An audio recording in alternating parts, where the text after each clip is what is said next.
ओम मुनित्रयं नमस्कृत्य उक्तिः परिभाव्य च वैयाकरणसिद्धान्तकौमुदीयं विरच्यते। सर्वेभ्यः श्रोतृभ्यः नमः। अस्माभिः गतपाठे यद् पठितं तद् एकवारं स्मरामः। वयं वैयाकरणसिद्धान्तकौमुदी इत्याख्यस्य ग्रन्थस्य अजन्तपुल्लिङ्गप्रकरणं पठन्तः स्मः। प्रकरणस्यास्य अस्माकं क्रमे तत्र द्वाचत्वारिंशः अथवा द्विचत्वारिंशः पाठः गतपाठः प्रवृत्तः। तस्मिन् पाठे तत्र सर्वादौ तावत् द्वन्द्वे च इति सूत्रगतः विचारः अस्माभिः कृतः। तत्र ज्ञातं यत् द्वन्द्वे सर्वनामसंज्ञा न भवति इति। तत्र वर्णाश्रमेतराणाम् इत्येव रूपं भवति इति अस्माभिः तत्र पठितम्। अपि च विशिष्टाः सिद्धान्ताः तत्र ज्ञाताः। मुख्यतया तत्र सिद्धान्तः अस्माभिः ज्ञातः यत् अत्र समुदायस्य एव सर्वनामसंज्ञायाः निषेधः क्रियते, न तु अवयवानाम्। अवयवानां तत्र सर्वनामसंज्ञायाः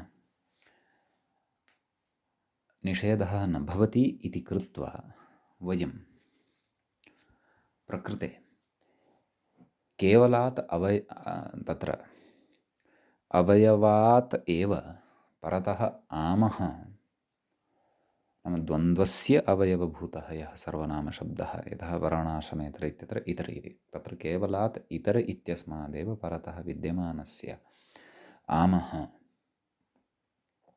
सुडागमः इतर इति शब्दस्य सर्वनामत्वम् आश्रित्य कर्तुं न शक्नुमः। सः कश्चन पूर्वपक्षः गतपाठे अस्माभिः दृष्टः, परन्तु पश्चात् तस्य अस्माभिः निरासोऽपि कृतः। निरासः नाम अयमेव यत् प्रकृते अवयवानां सर्वनामसंज्ञायाः निषेधः नास्ति इति अङ्गीकुर्मः, ज्ञायते। परन्तु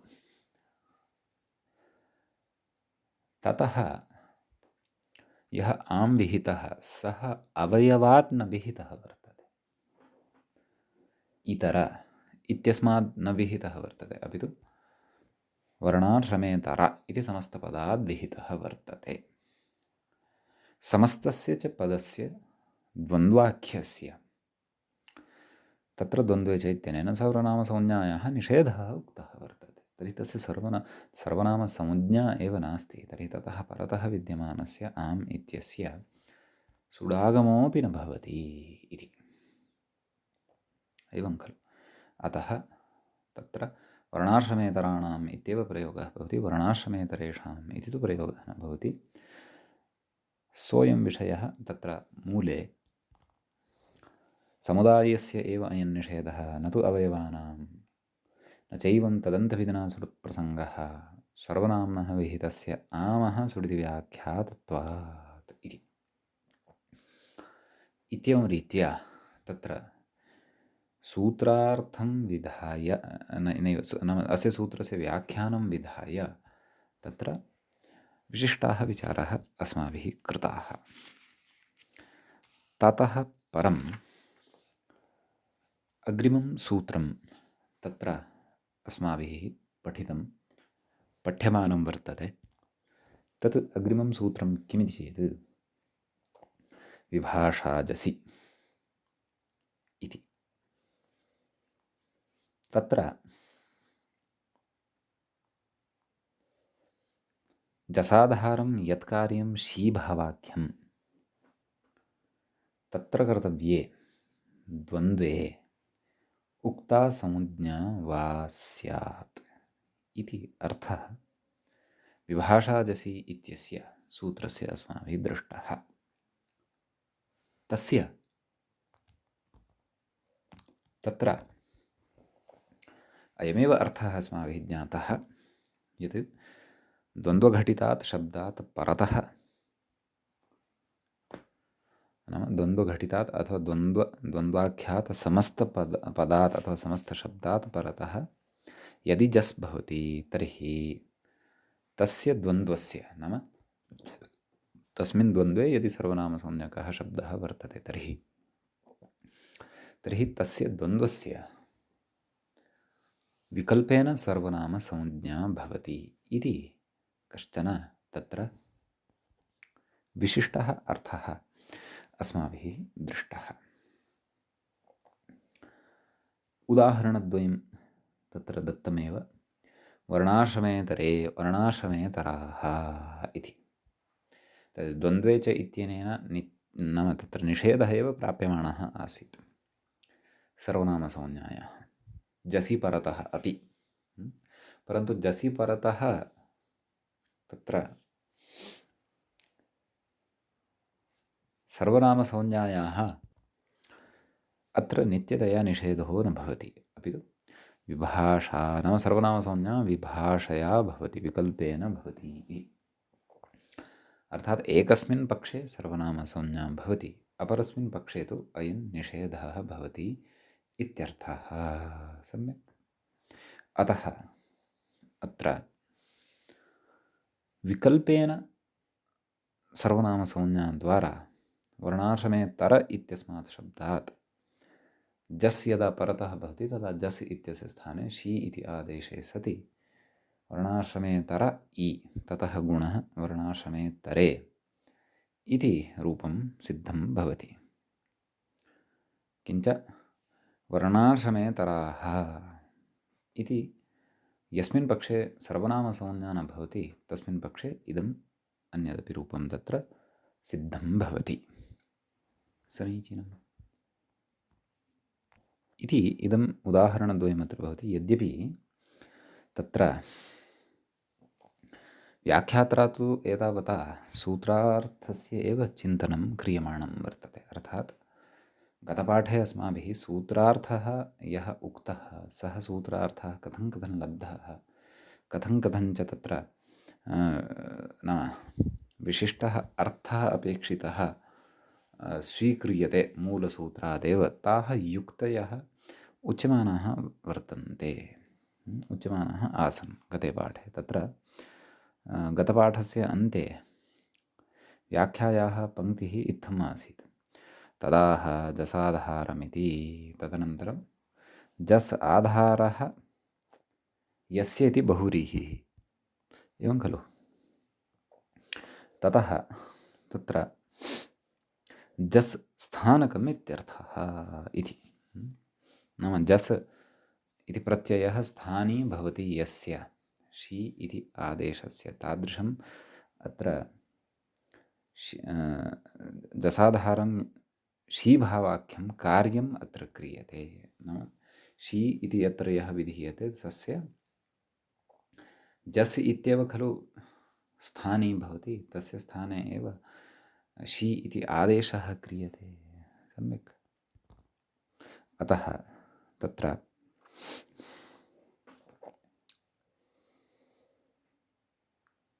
एषा सर्वनामसंज्ञा विकल्पेन भवति इति उक्तमेव। इतः अग्रे अस्माभिः अधुना पठनीयं वर्तते। नाम सूत्रार्थस्य अर्धः भागः अस्माभिः इतोपि द्रष्टव्यः वर्तते। यद्यपि इदं तु स्पष्टं जातमेव वर्तते यत् प्रकृते सर्वनामसंज्ञा न भवति, सर्वनामसंज्ञायाः निषेधो भवति इति। अयम् आसीत् तत्र अजन्तपुल्लिङ्गप्रकरणस्य 24 पाठः। अधुना तावत् 43 पाठः अस्य अजन्तपुल्लिङ्गप्रकरणस्य भवति तत्र आरब्धः। समीचीनं। तर्हि अग्रे कथयति पश्यन्तु।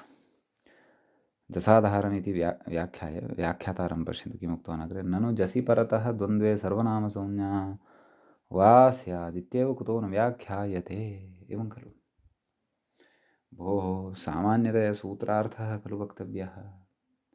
एवं रीत्या तत्र जसाधारं यत्कार्यं शीभावाख्यं तत्र कर्तव्ये द्वन्द्वे उक्ता संज्ञा वा स्यात्।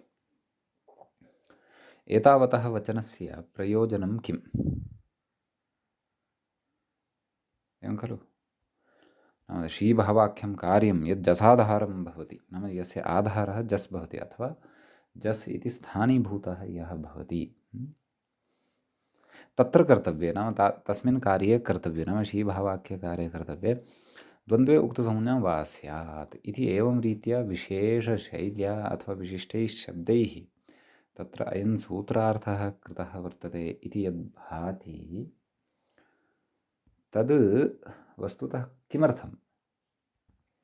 तत्र एतावदेव खलु वक्तुं शक्यते, जसि परतः द्वन्द्वे सर्वनामसंज्ञा वा स्यात् इत्येव कुतो न व्याख्यायते इति व्याख्याता कथयन् अस्ति, व्याख्याता पृच्छन् वर्तते अथवा आशङ्कमानः वर्तते, शङ्कां कुर्वन् अस्ति। नाम इति एतावदेव कुतः न व्याख्यायते इत्यतः आह अतः कृत्वा कथयति। किं कथयति?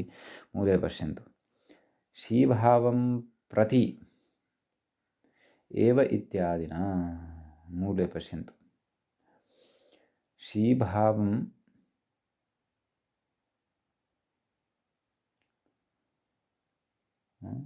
तत्र ततः पूर्वं किमुक्तवान्? शीभावं प्रत्येव इत्यादिना, मूले पश्यन्तु किमुक्तं, शीभावं प्रत्येव विभाषा इत्युक्तम् इति। शीभावं प्रति एव विभाषा इति उक्तं वर्तते इति। एवं खलु? तदेव कथ्यते अग्रे। यदि तु अकच् स्यात् तर्हि तस्य अव्यवधायकत्वात् शीभावः प्रसज्येत इति उच्यते। नाम यदि अकच् इति स्यात् द्वन्द्वे, वर्णाश्रमेतर इति शब्दे एव चिन्तयन्तु, यदि द्वन्द्वे तत्र अकच् इति स्यात् तर्हि किं स्यात् कथेन? तर्हि तस्य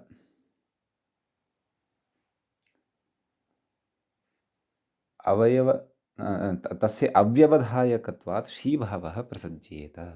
नाम अकचि सति, अकच् इति प्रत्ययस्तु तत्र अव्ययसर्वनामनामकच प्राक्टेः इत्यनेन सूत्रेण खलु भवति। यदि अकच् स्यात्, अकच् अपि सर्वनामसंज्ञाम् आश्रित्य एव प्रवर्त्यमानं किञ्चन कार्यं भवति इति वयं जानीमः, एवं खलु? यदि तु अकच् स्यात् तर्हि तस्य अव्यवधायकात्, एवं खलु? नाम अकच् इति मध्ये आगच्छति, सः मूलशब्दात् नाम प्रकृतिभूतः यः शब्दः भवति तस्य अकच् यदि विहितः भवति तर्हि प्रकृतिभूतात् शब्दात् अपि परतः यः विहितः भवति प्रत्ययविशेषः, तयोः द्वयोः मध्ये अव्यवहितता एव तिष्ठति, व्यवधानं न तिष्ठति। एवं खलु? यदि तु अकच् न स्यात्, कप्रत्ययः स्यात् तर्हि तु तत्र मूलप्रकृतेः पुनश्च प्रत्ययः यः भवति तस्य प्रत्ययस्य च मध्ये तत्र व्यवधानं भवत्येव। एवं खलु? यथा उदाहरणाय वर्णाश्रमेतर एतस्मात् जस् इति प्रत्ययं कुर्मः, समीचीनं। तर्हि वर्णाश्रमेतर इति शब्दात् शब्दस्य अकच् इति प्रत्ययं कथयामः अव्ययसर्वनाम्नामकच प्राक्टेः इत्यनेन। अकचः अक अवशिष्यति इति वयं जानीमः। तर्हि वर्णाश्रमेतर इत्यत्र टेः प्राक् अर्थात् इतर इत्यत्र यः रेफः वर्तते तस्मात् पूर्वमागत्य एषः अकच् तिष्ठति। अतः वर्णाश्रमेतर अक अ इति मेलनेन वर्णाश्रमेतरक इति सिद्धं भवति। सम्यक्। तस्मात् इदानीं वयं पश्यामः, नाम कश्चन जस् प्रत्ययः तत्र कर्तव्यः। सः जस् प्रत्ययः यः परतः वर्तते तत्र प्रकृते जसः स्थाने शी आदेशः प्राप्तः भवति। यतः सर्वनाम्नाम् अकच विहितः, अकच तु तदेव तन्मध्यवर्तितस्तद् ग्रहणेन गृह्यते इति न्यायेन तत्र तन्नाम यस्य सः अकच विहितः वर्तते, कस्य तत्र वर्णाश्रमेतर इति शब्दस्य, तर्हि तस्य तु मध्ये अयम् अकच वर्तते, तस्मात् परतः जस् लभ्यते। जस् लभ्यते चेत् तस्य जसः स्थाने शी आदेशः भवेत्। शी आदेशः यदि भवेत् तर्हि वर्णाश्रमेतरके इति अनिष्टं रूपं लभ्येत। वर्णाश्रमेतरके इति रूपं नापेक्षितं, वर्णाश्रमेतर इत्येव तत्र विवक्षितं। ततः अग्रे गच्छति कप्रत्यये तु सति तेन व्यवधानां नोक्तदोषः इत्यतः आह। नाम यदि कप्रत्ययः तत्र क्रियेत तर्हि सः तु मध्ये व्यवधानभूतः भविष्यति। वर्णाश्रमेतर इत्यस्य अपि च तत्र नाम जस् प्रत्ययः यः प्रथमविभक्ते बहुवचने विधीयते इत्यनयोः द्वयोः क इति प्रत्ययः व्यवधानभूतः भविष्यति। अतः प्रकृते नाम अकच प्रत्ययः मा भवतु, कप्रत्ययः एव भवतु। कप्रत्यये च सति तत्र वर्णाश्रमेतर इत्यस्मात् शब्दात् परतः जसः अभावे सति तस्य स्थाने शी अपि न भविष्यति। शी न भविष्यति चेत् तस्य इ इति अपि नागमिष्यति। इ इत्यस्य च अभावे वर्णाश्रमेतर जस्, वर्णाश्रमेतर अस्, वर्णाश्रमेतराः नैव, वर्णाश्रमेतरक इति अस्ति खलु अधुना शब्दः। वर्णाश्रमेतरक जस्, वर्णाश्रमेतरकाः इति एकमेव रूपं भवति इति। शीभावं प्रत्येव विभाषा इत्युक्तं खलु इत्यतः आरभ्य समन्वयनात् पूर्वम् अत्र बुद्धौ एकम् अस्माभिः दृढः निश्चयः, दृढः विषयः कः स्थापनीयः इति चेत् तत्र कप् प्रत्यये पक्षे अर्थात् वर्णाश्रमेतरक इति यः शब्दः वर्तते, ककारयुक्तः यः वर्णाश्रमेतरक इति शब्दः वर्तते, तद् युक्तस्य शब्दस्य विकल्पेन रूपं नापेक्षितं। यथा वर्णाश्रमेतरे, वर्णाश्रमेतराः इति रूपद्वयं साधितं खलु, तत्र कप्रत्ययसहितस्य वर्णाश्रमेतरके, वर्णाश्रमेतरकाः इति रूपं नापेक्षितं। तत्र सर्वनामसंज्ञा एव नापेक्षिता वस्तुतः। तत्र वर्णाश्रमेतरकाः इत्येकमेव रूपम् अपेक्षितम्। एवं खलु। तर्हि वस्तुतः सूत्रस्य अर्थः कः? नाम द्वन्द्वस्य, नाम सर्वनामयुक्तस्य द्वन्द्वस्य सर्वनामसंज्ञायाः तत्र विकल्पेन विधानं भवति यदा जस् परतः भवति। जसाधारं यत् कार्यं शीभावाख्यं तत्र कर्तव्ये द्वन्द्वे उक्ता संज्ञा वा स्यात्। अर्थात् एतादृशसूत्रार्थकरणे अत्र नाम रहस्यं किम् अस्ति? नाम सर्वनामसंज्ञामाश्रित्य क्रियमाणानि कार्याणि, सर्वनामसंज्ञा सम्बद्धानि कार्याणि सन्ति तत्र बहूनि। एवं खलु अस्माभिः तानि पठितानि अपि, सर्वशब्दस्य रूपसाधनवेलायां तानि दृष्टानि वा न वा? तर्हि तत्र जस् इत्यस्य प्रत्ययस्य स्थाने शी इति आदेशः यः वर्तते, सः शी इति आदेशः अपि सर्वनामसंज्ञाम् आश्रित्य खलु प्रवर्तते। तर्हि जस् इत्यस्य स्थाने शी इति सर्वनामसंज्ञा सम्बद्धं यत् कार्यं वर्तते सम्यक् तत्कार्ये कर्तव्ये अथवा तत्कार्यं यदा कर्तव्यं तदा एव सर्वनामसंज्ञायाः विकल्पः वक्तव्यः द्वन्द्वस्य विभाषा जसि जसि परतः एवं खलु। जसः स्थाने शी इति कार्यं यत् सर्वनामसंज्ञाम् आश्रित्य प्रवर्तते ततः भिन्नकार्यं यत् सर्वनामसंज्ञाम् आश्रित्य प्रवर्तते तत्र एषा विभाषा नास्ति, अपि तु तत्र द्वन्द्वे च इति निषेध एव वर्तते। समीचीनं। तर्हि एतेषु कार्येषु तत्र अन्यतमं कार्यं भवति अकच्, यच्च सर्वनामसंज्ञाम् आश्रित्य प्रवर्तते। वा न वा? अवधानेन श्रोतव्यम्। यदि तत्र अकचि कर्तव्ये अपि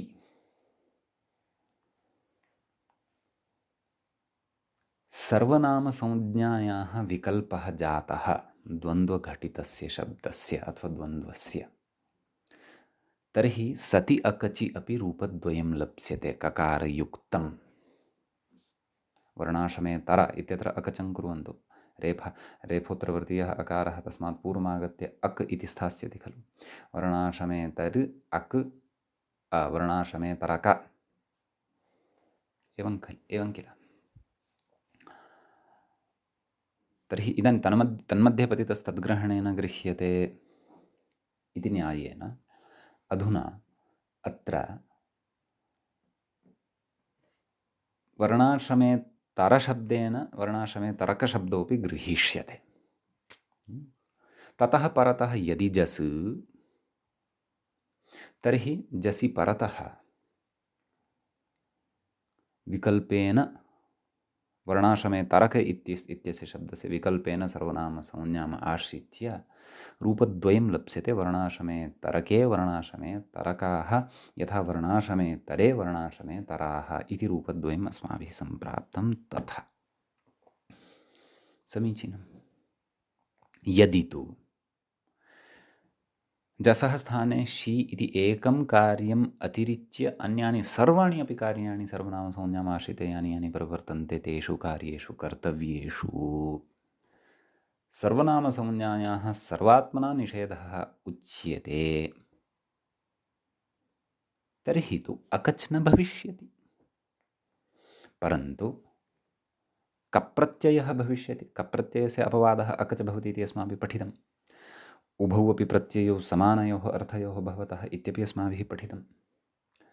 कप्रत्ययः भविष्यति। कप्रत्यये सति नाम इदानीं सर्वनामसंज्ञा नास्ति, अतः प्रत्यये एव भविष्यति। कप्रत्यये सति वर्णाश्रमे तर इति यः द्वन्द्वः यः कप्रत्ययात् पूर्वं वर्तते तस्य सर्वनामसंज्ञा विकल्पः न भविष्यति। कुतः? यतः तस्मात् परतः जस् नास्ति। अधुना तस्मात् परतः कः वर्तते? क प्रत्ययः वर्तते। वर्णाश्रमे तर क जस्। एवं तर्हि जस् परकत्वाभावे नाम जस् परतः अत्र नास्ति इति कृत्वा प्रकृते वर्णाश्रमेतर इत्यस्य क इति प्रत्ययात् पूर्वं यः शब्दः वर्तते तस्य सर्वनामसंज्ञा एव न सर्वनामसंज्ञा विकल्पे एव न भवति, अपि तु द्वन्द्वे च इत्यनेन निषेधः एव वक्तव्यः गतसूत्रेण। कुतः? जस्परकत्वं नास्ति। अतः एकमेव रूपम् अत्र भवति वर्णाश्रमे तरकाः, न तु वर्णाश्रमे तरके। अकचि यदि कृतः तर्हि तु तन्मध्ये पतितन्यायेन वर्णाश्रमे तर इति शब्देन वर्णाश्रमे तरक इति शब्दस्यापि ग्रहणं भविष्यति। कुतः? तस्य मध्ये तत् वर्तते इति।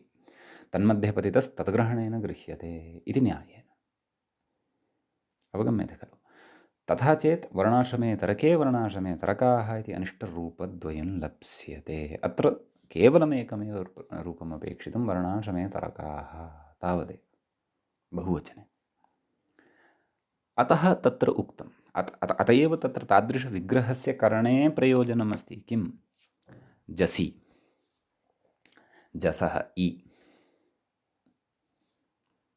एवं खलु नाम जसस्थाने इ इत्यनेन तत्र शी इति गृह्यते नाम जसस्थाने शी इत्याख्यं यद् कार्यं तस्मिन् कार्ये कर्तव्ये एव द्वन्द्वे या संज्ञा उक्ता तदा विकल्पः एतदेकं कार्यम् अतिरिच्य यान्यपि कार्याणि अकजादीनि सर्वनामसंज्ञाम् आश्रित्य यानि प्रवर्तन्ते तेषु कार्येषु कर्तव्येषु अत्र वर्णाश्रमेतर इत्यस्य शब्दस्य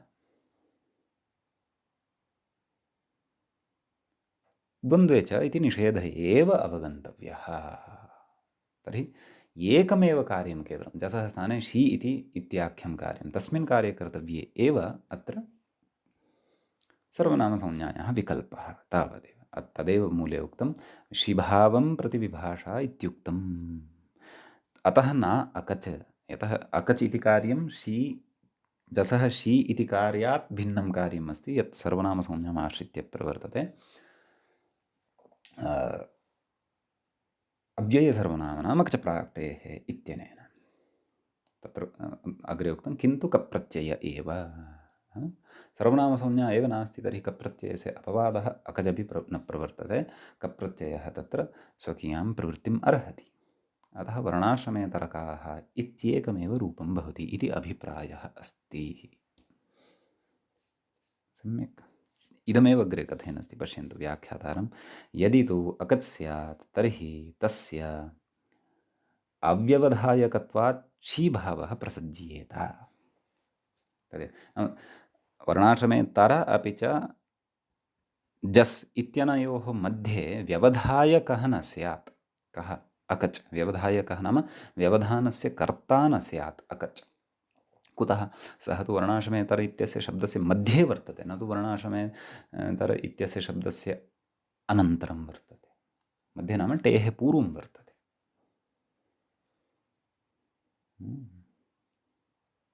कथि? शीभावः प्रसज्येत नाम विकल्पेन तत्र शीभावः स्यात्। कथयति? कप्रत्यये सति तेन व्यवधानात् नोक्तदोषः इत्यतः वर्णाश्रमेतरकाः इति। नाम कप्रत्ययः तु यदि भवति तर्हि तु वर्णाश्रमेतरकाः इत्येव भवति इति। समीचीनम्। इति पङ्क्तिः यद्यपि पूर्वम् अपि मया सकृदुक्त्वा परन्तु किम् अपेक्षितं किं नापेक्षितं किम् इष्टं किं नाभीष्टम् इति आदौ यदि अस्माभिः अत्र बुद्धिः क्रियते तर्हि मूलमपि अवगम्यते व्याख्यातुः पङ्क्तयः अपि अवगम्यन्ते। समीचीनम्। इति वस्तुतः मूले यावदुक्तम् एतावता तावान् तु अत्र विशेषः सम्पन्नः। परन्तु अन्ये केचन उद्ग्रन्थस्थाः महाभाष्यादिग्रन्थस्थाः विचाराः अन्ये अपि अत्र सन्ति उच्यमानाः तेऽपि इदानीं वर्तन्ते द्रष्टव्याः। तत्र कथयति अग्रे न च अकचि कर्तव्ये विकल्पाभावे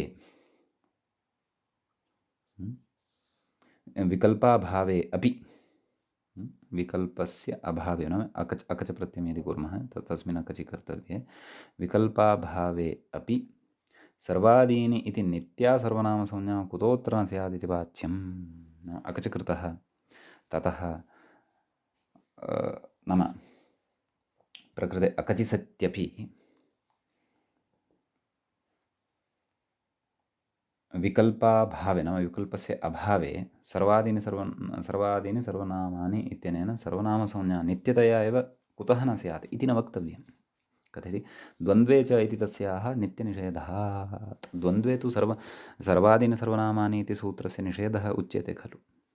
अतः यद् भवता उच्यमानम् अस्ति तदपि अत्र न वक्तुं शक्यते इति अत्र पूर्वपक्षिणः उत्थापयितुः कृते इदम् उक्तम्। समीचीनम्। अग्रे पुनः विचारः केचन प्रौढः विचाराः सन्ति इतः अग्रे परन्तु शृणुमः यथा सामर्थ्यं यावत् शक्यं श्रवणम् अत्र कुर्मः। किं कथयति? न च द्वन्द्वे च इति निषेधस्य उक्तरीत्या अवयवेषु प्रवृत्त्यभावात् एवं खलु। नाम द्वन्द्वे च इति निषेधः यः उक्तः सः निषेधस्तु समुदायस्य एव भवति खलु, अवयवानां तु न भवति खलु। एवं खलु, इति पूर्वमुक्तमेव अस्माभिः। अवयवेषु प्रवृत्त्यभावात् नाम अवयवेषु तस्य निषेधस्य प्रवृत्तिः न भवति इति कारणात् वर्णाश्रमेतरशब्दे समुदाये इतरशब्दस्य अवयवस्य नाम वर्णाश्रमेतर इति समुदाये इतरशब्दः यः अवयवभूतः वर्तते तस्य सर्वनामत्व अनपायात् तस्य सर्वनामत्वस्य तु अनपायः भवितुम् अपायः भवितुं नार्हति। तस्य सर्वनामत्वस्य अवयवभूतस्य तु तत्र सर्वनामत्वं स्थास्यत्येव खलु। अकच दुर्वार इति वाच्यं नाम अकच तत्र वारयितुं न शक्यते, अकच दुर्वारः वर्तते, नाम तस्य प्रवृत्तिः भविष्यत्येव। दुश्शकं वारणं यस्य सः दुर्वारः, अतः तथापि अकचत्र भवितुम् अर्हत्येव खलु। यथा गतसूत्रे अस्माभिः चर्चितं द्वन्द्वे च इत्यत्र नाम सुट् भवेदेव खलु, तद्वदेव अत्रापि चर्च्यमानं वर्तते। कथयति द्वन्द्वावयवमात्रे सुन्दरादिविशेषण अन्वयाभाववत् नाम द्वन्द्वस्य अवयवमात्रं यद् भवति तस्य कृते सुन्दरम् इति विशेषणं वक्तुं न शक्नुमः। केवलस्य द्वन्द्वस्य एकस्य नाम द्वन्द्वघटितस्य कस्यचित् एकस्य पदस्य कृते एव पृथक्तया सुन्दरादिविशेषणं दातुं न शक्यते। दातव्यं चेत् समग्रस्य द्वन्द्वस्य कृते एव दातव्यं भवति विशेषणं। तस्य एकदेशभूतस्य अथवा एकदेशावयवभूतस्य कृते यथा विशेषणं दातुं न शक्यते तद्वत् कुत्सादिविवक्षायाः अभावात् नाम अवयवमात्रस्यैव तत्र कुत्सादिकं न विवक्षितं भवति। कुत्सादयः नाम कुत्सादिषु अर्थेषु एते प्रत्ययाः भवन्ति के अकच क अथवा स्वार्थे अज्ञाते एतादृशेषु अर्थेषु भवन्ति। तद् वयं तद्धितेषु पठिष्यामः। एवं खलु। तर्हि अत्र भावः कः नाम प्रकृते अवयवम् आश्रित्य एव वयम् अकचं कर्तुं न शक्नुमः। यतः येषु अर्थेषु अकजविहितः वर्तते तेषु अर्थेषु एव सः अर्थः अस्य द्वन्द्वस्य अवयवरूपे केवले इतरशब्दे एव न विवक्षितः अथवा इतरशब्दस्य एव न अपेक्षितः, अपि तु समग्रस्य द्वन्द्वसमुदायस्य अपेक्षितः वर्तते। अतः तथापि न कर्तुं शक्यते इति भावः। अग्रे कथयति समुदाये तद्विवक्षायां नाम समुदाये एव तस्य विवक्षा क्रियते। कस्य कुत्साद्यर्थस्य समुदायोत्तरप्रत्ययेन नाम समुदायात् परतः यः प्रत्ययः अवयवगतकुत्सादेरपि बोधेन नाम तेनैव अवयवगतस्य कुत्सादेः अपि अवगमनं भवति। नाम समुदायस्यैव अत्र अकचेति उच्यते, तदा एव तस्य अवयवस्यापि ते अर्थाः कुत्सादयः अर्थाः यस्मिन् अर्थे अकजादयः विहिताः अथवा कप्रत्ययादयः विहिताः तेषां प्रकृते तु अकचम् आदाय आशङ्कितं वर्तते पूर्वपक्षिणा। अतः अवयवगतकुत्सादेः अपि नाम अवयवगतकुत्सा या वर्तते कुत्सादिः यः अर्थः वर्तते तस्य अपि बोधेन उक्तार्थत्वात् तादृशबोधेन उक्तार्थत्वं गम्यते। तादृश उक्तार्थत्वात् अवयवेभ्यः पृथक् तदनुत्पत्तेः नाम अवयवेभ्यः पृथक् तस्य उत्पत्तिः न भवति इति। समुदायादेव तत्र प्रत्ययः विधातव्यः भवति, अन्यथा दोषः भवति। एकम् एव यदि तत्र समुदायस्य एकमेव देशविशेषम् एकमेव शब्दविशेषम् आदाय वयं प्रत्ययविधानं कर्तुं गच्छामः तर्हि तन्न भवति इति, तस्य उत्पत्तिरेव न भवति इति। समुदायादेव तत्र अस्माभिः अकजादयः प्रत्ययाः वक्तव्याः वर्तन्ते। तत्र दृष्टान्तं दत्तं यथा नाम समुदायस्य कृते विशेषणं समुदायस्य एकदेशस्य कृते पृथक्तया विशेषणं न दातुं शक्यते, समग्रायसमुदायाय एव विशेषणं तत्र दातव्यं भवति। एवमेव प्रत्ययविधाने अपि तद्वदेव अवगन्तव्यम्। समीचीनं कथयति अन्यथा अवयवेभ्यः प्रत्येकं कप्रत्ययापत्तेः नाम यदि तथा तर्हि तत्र यावन्तः अवयवाः वर्तन्ते तेभ्यः सर्वेभ्यः कप्रत्ययः स्यात्। अकचः विषये अकचः विषये दृष्टान्तं स्वीकृतं, परन्तु कप्रत्यये अपि अनापत्तिः अनिष्टापत्तिः स्यात्। वर्णकाश्रमा वर्णकाश्रमका वर्णक आश्रमक इतरक एवं स्यात्। वर्णकाश्रमकेतरक इति अनिष्टप्रयोगः स्यादिति, यदि अवयवशः यदि वयं प्रत्ययविधानं कुर्मः तर्हि। कथयति एतदेव अभिप्रेत्य उक्तं भाष्ये, नाम एतं सिद्धान्तम् एव अभिप्रेत्य भाष्ये उक्तवन्तः किं वर्णाश्रमेतरशब्दे अकच् न भवति इति। नाम वर्णाश्रमेतरशब्दे अकच् न भवत्येव इति भाष्यकारेणापि तत्र एतावन्तं विचारम् अथवा अभिप्रायं पुरस्कृत्य प्रतिपादितं वर्तते, उक्तं वर्तते इत्यर्थः। सम्यक्। अग्रे कथयति एवञ्च यदा इतरशब्देन द्वन्द्वं कृत्वा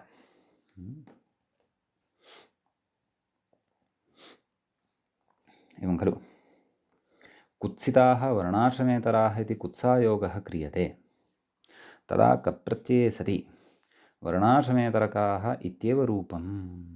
एवं खलु तत्र भाष्ये उक्तं वर्तते। नाम किम् उक्तं, यदा इतरशब्देन द्वन्द्वं कृत्वा, नाम वर्णाश्च आश्रमाश्च इतरे च एवं रीत्या अत्र द्वन्द्वं कृत्वा कुत्सिताः वर्णाश्रमेतराः इति कुत्सायोगः क्रियते। नाम एतादृशः कुत्सार्थः अकचप्रत्ययद्वारा विवक्ष्यते। कथयति तदा कप्रत्यये सति वर्णाश्रमेतरकाः इत्येव रूपं, तदा वर्णाश्रमेतरः इत्येव रूपं भवति इत्यर्थः। वर्णाश्रमेतरके इति न भवति। अग्रे कथयति यदि तु कुत्सितः इतरः इतरकः, सर्वत्र विसर्ग तत्र यलोप सन्धिकार्यं वर्तते शाकल्यमते। यदा तु कुत्सितः इतरः इतरकः, अर्थात् कुत्सितः इतरः अर्थात् इतरकः अकचकृतः तत्र, अथवा अकजेव कुत्सितः इतरः इतरकः इति अकचं कृत्वा, नाम आदौ स्वतन्त्रात् शब्दात् अकचं कुर्मः, तदनन्तरं द्वन्द्वं कुर्मः। कथयति तदेव कथयति अकचं कृत्वा वर्णाश्च आश्रमाश्च इतरके च इति द्वन्द्वः क्रियते, तदा शीभावविकल्पः स्यादेव। तदा तु शीभावविकल्पः भवितुम् अर्हति, यतः तत्र आदौ एव अस्माभिः अकच सम्पादितः वर्तते। अद्वन्द्वावस्थायामेव अस्माभिः इतरकशब्दः अकचसहितः साधितः, ततः परम् अस्माभिः तत्र समासः क्रियमाणः वर्तते। तदा तु तत्र विभाषाजसि इत्यस्य प्रवृत्तिः भविष्यत्येव, परन्तु द्वन्द्वः आदौ कृतः, ततः अकच न भविष्यति। कुतः जसः शी भावे कर्तव्ये एव तत्र द्वन्द्वस्य विकल्पः उच्यते, अन्यथा द्वन्द्वे च इति निषेधः एव प्रवर्तते इति भावः अस्ति। समीचीनम्। अयं विशेषः वर्तते अत्र कश्चन अस्मिन् सूत्रे। मन्ये यद्यपि मूले अत्र किञ्चित् सूत्रार्थस्य अवगमनस्य यदा आरम्भं कुर्मः तदा किञ्चित् वक्रता भाति, परन्तु अवधानेन जसः शी इति विग्रहः, नाम जसः इ इति विग्रहः कुतः कृतः, एतदेव ज्ञापनाय, एतदेव तत्र ध्वनिं कर्तुम्, एतमेव ध्वनिं कर्तुं यत् जसः स्थाने शी इत्याख्यं यत् कार्यं सर्वनाम संज्ञामाश्रित्य प्रवर्तते, तस्मिन् कर्तव्ये एव द्वन्द्वस्य सर्वनामसंज्ञा विकल्पः, नान्यथा। समीचीनम्। इति तत्र एते विशेषाः एतत् सूत्रगताः वर्तन्ते। समीचीनम्। इदानीं वयम् अग्रिमं सूत्रं प्रति प्रविशामः। तत्र सर्वनामसंज्ञाप्रपञ्चे एव वयं स्मः। सर्वनामसंज्ञाविधाने, विकल्पे, निषेधे वा। अग्रे अपि जसः परतः विकल्पेन केषाञ्चन शब्दानां सर्वनामसंज्ञाविधायकं सूत्रम् इदानीं पठ्यते अस्माभिः। सूत्रमेवं वर्तते प्रथमचरमतयाल्पार्थकतिपयनेमाश्च इति। तत्र प्रथमश्च आदौ पदच्छेदः प्रथमचरमतयाल्पार्थकतिपयनेमाः इति एकं पदं वर्तते। प्रथमाविभक्तेः बहुवचनान्तमिदं पदं वर्तते। च इति अव्ययपदं वर्तते। ततः प्रकृते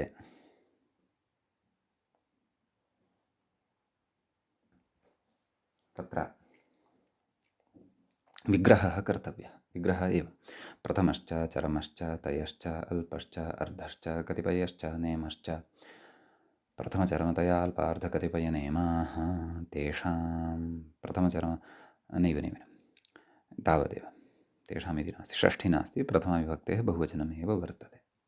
प्रथमचरमतयाल्पार्थकतिपयनेमाः इतरेतरयोगद्वन्द्वसमासः अत्र भवति। च इति अव्ययपदमस्ति। सर्वादीनि सर्वनामानि इत्यतः सर्वनामानि विभाषाजसि इति च समग्रमपि सूत्रमत्र अनुवर्तते। तदेव व्याख्याता कथयति विभाषाजसि इत्यनुवर्तते सर्वनामानीति च। सम्यक् अग्रे कथयति तदाह एत इति मूले पश्यन्तु। एते जसः कार्यं प्रति उक्तसंज्ञाः वा स्युः।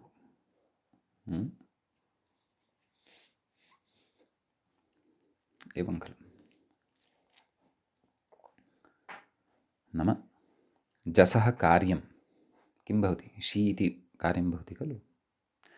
तादृशं कार्यं यदि कर्तव्यं भवति तत् कार्यं प्रति नाम तादृशे कार्ये कर्तव्ये इत्यर्थः। उक्तसंज्ञाः अर्थात् सर्वनामसंज्ञाः। सर्वनामसंज्ञा सर्वनाम इति संज्ञा येषां ते सर्वनामसंज्ञाः। उक्ता संज्ञा येषां ते उक्तसंज्ञाः। उक्ता का संज्ञा चेत् सर्वनामसंज्ञा। समीचीनम्। उक्तसंज्ञाः वा स्युः विकल्पेन स्युः। यथा विभाषाजसि इति अनुवर्तते खलु, अतः अयमर्थः लभ्यते विकल्पेन स्युरिति। समीचीनम्। अग्रे उच्यते उक्तसंज्ञा इति व्याख्याता कथयति। आदौ उक्तवान् एते इति अर्थात् प्रथमादयः इत्यर्थः। उक्तसंज्ञाः इति सर्वनामसंज्ञकाः इत्यर्थः।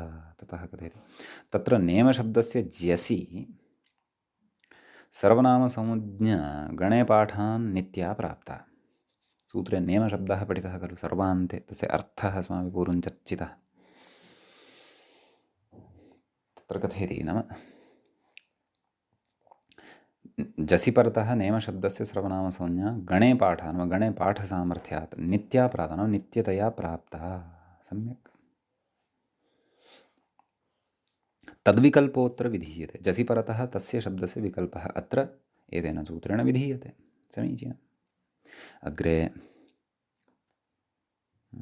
तर्हि प्राप्तविभाषा एषा नेमशब्दविषये। अग्रे कथयति नेमशब्दव्यतिरिक्तानाम् अर्थात् नेमशब्दात् व्यतिरिक्ताः ये सन्ति शब्दाः अर्थात् भिन्नाः सन्ति ये शब्दाः तेषां प्रथमादिशब्दानां तु प्रथमचरमतय अल्प अर्ध कतिपय एते ये वर्तन्ते अन्ये प्रथमचरमतय अल्प अर्धकतिपय एवं खलु षट् सप्तमः नेम।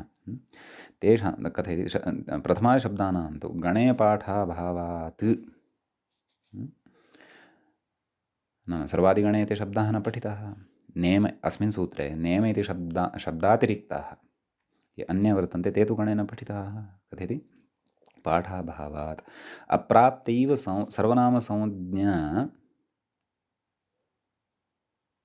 जसि विकल्पेन विधीयते। जसि परतः विकल्पेन विधीयते इति। तर्हि प्राप्ताप्राप्तविभाषा उभयत्र विभाषा एषा इति वक्तुं शक्यते खलु।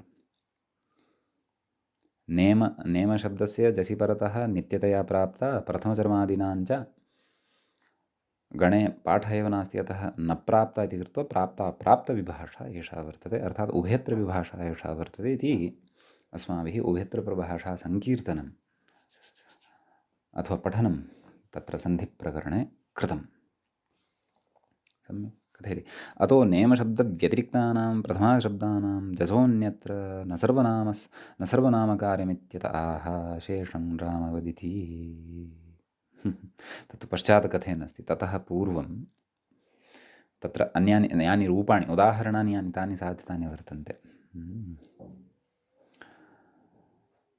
वस्तुतः एषा पङ्क्तिः गतपङ्क्त्या सह सम्बद्धा वर्तते नाम अतः नेमशब्दव्यतिरिक्तानां नाम नेमशब्दात् भिन्नशब्दाः अत्र ये पठिताः वर्तन्ते प्रथमादिशब्दानां जसः अन्यत्र न सर्वनामकार्यं नाम जसः अन्यत्र तेषां सर्वनामकार्यमेव न भवति कुतः जसः अन्यत्र तेषां सर्वनामसंज्ञा अपि न भवति खलु अतः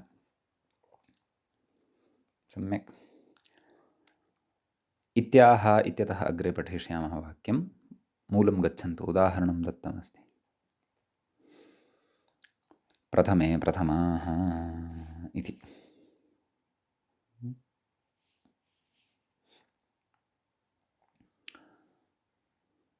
नाम प्रथमशब्दः एकवचने प्रथमः द्विवचने प्रथमौ बहुवचने प्रथमे प्रथमाः नाम जसः नाम प्रथम इत्यस्य सर्वनामसंज्ञापक्षे तत्र जसि परतः जसः स्थाने शी आदेशः भवति यथा सर्वे साधितं तद्वत् प्रथमे यथा रामाः इति साधितं तद्वत् प्रथमाः नास्ति विशेषः अग्रे गच्छति शेषं रामवत् शेषं रामवत् भवति नाम रामशब्दस्य रूपाणि अस्माभिः यथा साधितं तद्वत् अन्यानि रूपाणि भवन्ति केवलम् एकत्र एव अथवा केवले एकस्मिन्नेव स्थले तत्र सर्वनामकार्यं भविष्यति सर्वनामसंज्ञायाः कारणात् विकल्पेन अग्रे कथयति तयशब्दो न प्रातिपदिकमित्यत इत्याह नाम तयशब्दः सूत्रे प्रातिपदिकम् अस्ति इति न चिन्तनीयम् कथयति मूले पश्यन्तु तयप्रत्ययः नाम तयप् इति प्रत्ययः वर्तते ततः तदन्ताः ग्राह्याः पूर्वं पठितम् अस्माभिः प्रत्ययग्रहणे तदन्ताः ग्राह्याः डतरडतमचर्चावेलायां प्रत्ययग्रहणे यस्मात् स विहितः तदादेस्तदन्तस्य ग्रहणम् इति नियमात् सम्यक् ततः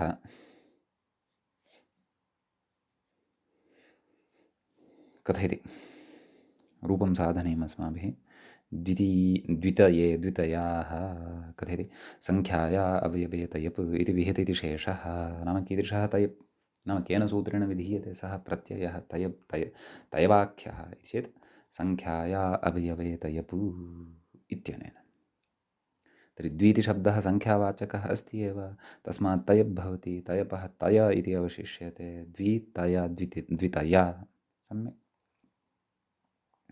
ततः जसि परतः तयबन्तस्य विकल्पेन सर्वनामसंज्ञा उच्यते अतः द्वितये द्वितयाः इति रूपं भवति द्वितयः द्वितयौ द्वितये द्वितयाः इति प्रथमा आहत्य भवति सम्यक् अग्रे कथयति शेषं रामवत् नैव द्वितया इत्यस्मिन् विषये बहु किमपि वक्तव्यमस्ति व्याख्यात्र अग्रे मया तु संक्षेपेण एव साधितम् अस्तु किं कथयति अग्रे तत इति मूले ततः इति कुतः उक्तं तयव प्रत्ययान्ताः तदन्ताः ग्राह्याः शेषं रामवत् नेमे नेमः शेषं सर्ववत् विभाषात् प्रकरणे तीयस्य इंसुपसङ्ख्यानम् ततः इति नाम तस्मात् प्रत्ययत्वात् अस्ति खलु मूले पश्यन्तु तत इति मूले क्व उक्तं ततः तदन्ताः ग्राह्याः तयप् प्रत्ययः ततः तदन्ताः ग्राह्याः एवमस्ति खलु प्रत्ययस्ततस्तदन्ताः एवं खलु तत्र तयप् प्रत्ययः ततः तदन्ताः ग्राह्याः अतः ततः इति इत्यस्य विषये कथयति किं तस्मात् प्रत्ययत्वात् हेतोः नाम प्रत्ययत्वम् अनयोः वर्तते इति हेतोः अर्थात् इति कारणात्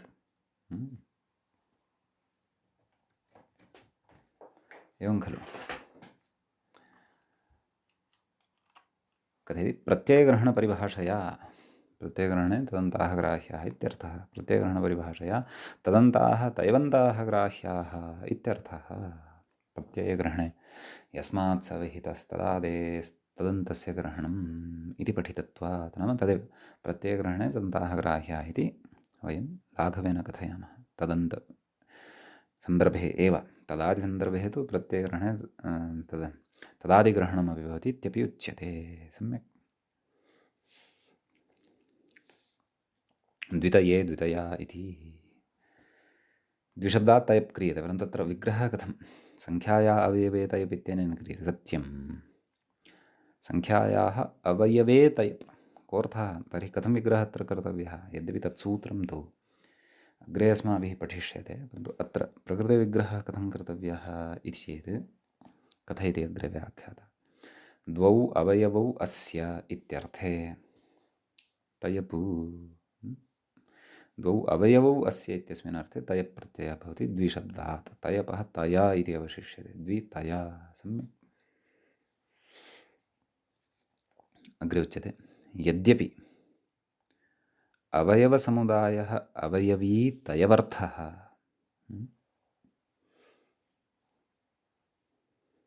नाम अवयवसमुदायः अवयवी यः वर्तते सः तयवर्थः नाम यस्य द्वौ अवयवः वर्तते सः अवयवी अत्र उच्यते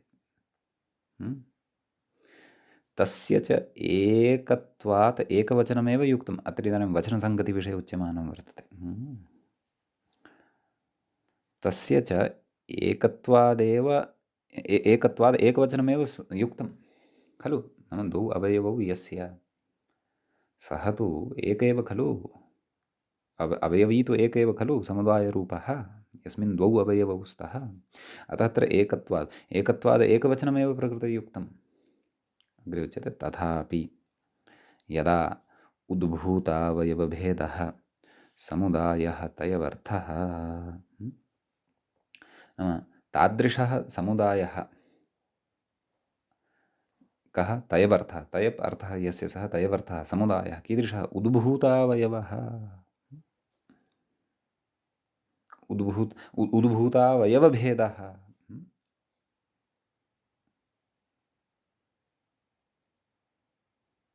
एवं खलु उद्भूताः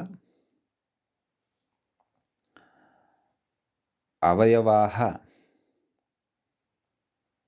यस्य सः उद्भूतावयवः उद्भूतावयवस्य भेदः उद्भूतावयवभेदः अथवा प्रकारान्तरेणापि अत्र विग्रहः कर्तुं शक्यते वा इति चिन्तनीयम् उद्भूतः अवयवभेदः उद्भूतैः अवयवैः भेदः यस्य सः उद्भूतावयवभेदः इत्यपि वक्तुं शक्नुयाम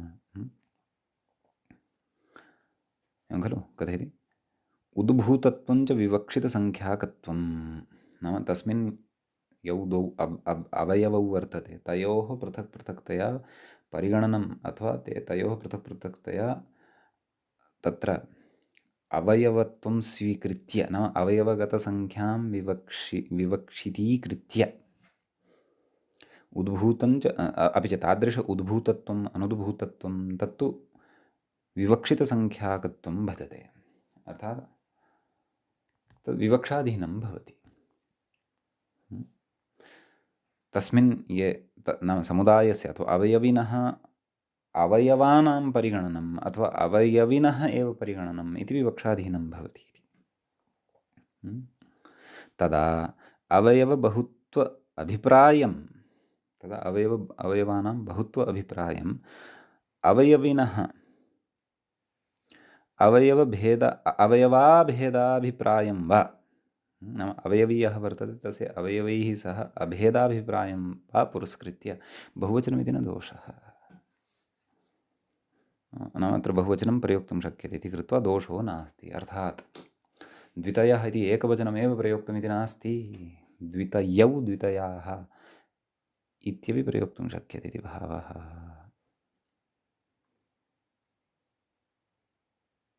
द्विवचनविषये यद्यपि अत्र नोक्तं, बहुवचनविषये उक्तं, बहुवचनं प्रयोक्तुं शक्यते। एवं खलु? यद्यपि विग्रहः कथं कृतः, द्वौ अवयवौ यस्य, तर्हि तत्र बहुवचने कथं? द्वौ अवयवौ येषाम् इति खलु विग्रहः कर्तव्यः। तर्हि तत्र एकः अवयवी वर्तते, द्वितीयः अवयवी वर्तते, तृतीयः च अवयवी वर्तते। तत्र एकस्य अवयवद्वयं, द्वितीयस्य अवयवद्वयं, तृतीयस्य च अवयवद्वयम्, अर्थात् आहत्य तत्र 6 अवयवाः जाताः। तेषां पृथक् पृथक्तया विवक्षां, परिगणनम्, उद्भूतत्वं च विवक्षितीकृत्य बहुवचनमपि सङ्गच्छते इति बहुवचनप्रयोगेऽपि दोषो नास्ति इति अत्र अभिप्रायः वर्तते। उद्ग्रन्थस्थः अयमपि विषयः मूलेन चर्चितः।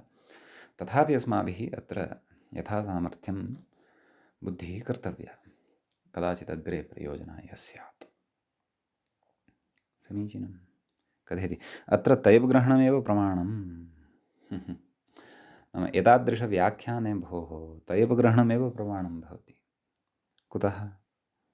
अन्यथा तयवन्तात् जस एवाभावात् किन्तेन वा न वा? यदि तयवन्तस्य बहुवचनमेव न स्यात् तर्हि तयवन्तात् बहुवचनस्थे जसि प्रत्यये परतः तयवन्तस्य विकल्पेन सर्वनामसंज्ञा नोच्येत। अवगम्यते वा न वा? अतः तयग्रहणं सूत्रे कृतं तदस्मिन् प्रमाणं भवति यत् तयवन्तानां बहुवचनप्रयोगोऽपि भवति इत्यर्थः। सम्यक्। अग्रे अन्यानि रूपाणि वर्तन्ते। प्रथम इति शब्द अपि च तय इति प्रत्ययं विहाय अन्ये ये शब्दाः पठिताः वर्तन्ते तेषामपि रूपाणि कथयन्नस्ति व्याख्यातः। पश्यन्तु, चरमे चरमाः, अल्पे अल्पाः, अर्धे अर्थाः, कतिपये कतिपयाः इत्यपि प्रथमशब्दवदुदाहार्यं नाम इति इमानि रूपाणि अपि यथा प्रथमशब्दस्य जसिपरतः रूपद्वयम् अस्माभिः साधितं तद्वत् एतेभ्यः जसिपरतः अपि तत्र विकल्पेन रूपद्वयम् अस्माभिः साधनीयम् इत्यर्थः। अग्रे अर्थशब्दस्तु एकदेशवाची पुंलिङ्गः इति। अर्ध इति शब्दस्तु एकदेशवाची पुल्लिङ्गः भवति। समांशवाची तु नपुंसकलिङ्गः। अर्धम् अर्धं तत्र समांशत्वेन यत्र अर्धम् अर्धम् इति विभागः क्रियते तादृश अर्धशब्दः तद्वाचकः नपुंसकलिङ्गे भवति इत्युच्यते। सम्यक्। तत्र कोशप्रामाण्यमपि ददाति। वा पुंस्यर्धोर्धं समेंशके इति कोशात्। तर्हि प्रकृते एकदेशवाचकः स्वीकर्तव्यः पुल्लिङ्गस्थः। यथा समांशवाचकः यः अस्ति सः तु नपुंसकलिङ्गे भवति, तस्य जसि परतः सर्वनामसंज्ञायाः विकल्पस्य प्रयोजनं नास्ति। वा न वा? पुल्लिङ्गे एव एषा चर्चा क्रियमाणा वर्तते खलु, अतः समीचीनम्। अग्रे कथयति शेषं सर्ववदिति। मूले पश्यन्तु, शेषं सर्ववत्। ततः पूर्वं द्वितया इत्यस्य कृतेपि उक्तवान् शेषं रामवत् द्विः उक्तवान्। प्रथमे प्रथमाः इत्यत्रापि उपरि प्राक्तनपङ्क्तौ अपि उक्तवान् प्रथमे प्रथमाः शेषं रामवत्, द्वितीये द्वितयाः शेषं रामवत् इत्युक्तवान्। ततः शेषं सर्ववत् इत्यतः पूर्वं मूले अन्यदपि अस्ति खलु, नेमे नेमाः। कथयति नेमशब्दस्य सर्वादिगणे पाठादिति भावः।